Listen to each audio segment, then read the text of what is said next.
Hi, I'm Dr. Martin Sadomsky. I'm a psychiatrist in San Diego. I'm the author of the book, How to Slay the Worry Monster.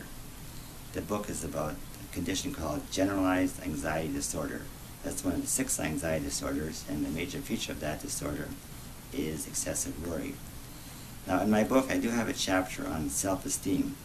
Why is self-esteem important regarding to worry? Because often when you worry about things, the real issue is that you feel you have a lot of self-doubt about yourself. You worry, are you that smart? Are you that capable? Are you that attractive? So it's very, very important to know, to find out if you do have low self-esteem, and if you do, these are the ways to correct it. What you do is you say you have a conclusion about yourself that you're not that smart, that you're okay, but you're not as smart as other people among your co-workers or among your professional associates. So you write down the exact idea, I'm not that smart, I'm not that confident. Then you keep a log of that idea, and then you begin to record evidence to the contrary. Like, for example, I had one patient who was a very successful lawyer, but even though he's successful, he had the thought he's not that smart. He had this persistent thought. And because of that, he always worried about his practice. He worried about getting complaints from his clients, etc.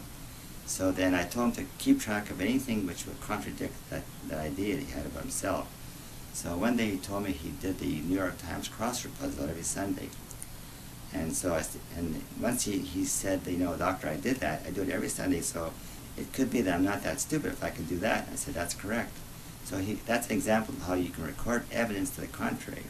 For example, if you feel you're not that attractive, you can say, well, I notice that some certain people find me nice looking, or certain people notice me.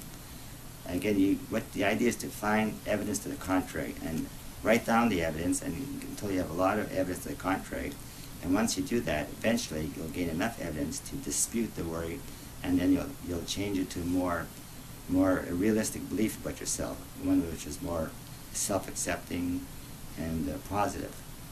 Another thing I want to mention to you about self-esteem is that often we base our self-esteem in a conditional way. We tell ourselves, well, I'm okay if I do this, I'm okay if I get an A, I'm okay if I'm working, I'm okay if I have a lot of friends. But that's not a good way to think. It's better to think that I'm okay, period. That I give myself unconditional self-acceptance, that I'm okay, period. So that's another way to modify and change the negative impact of low self-esteem. Well, thanks for your time, and once again, I'm Dr. Martin Sadomsky, author of the book, How to Slay the Worry Monster. Our website is www.dranxiety.com.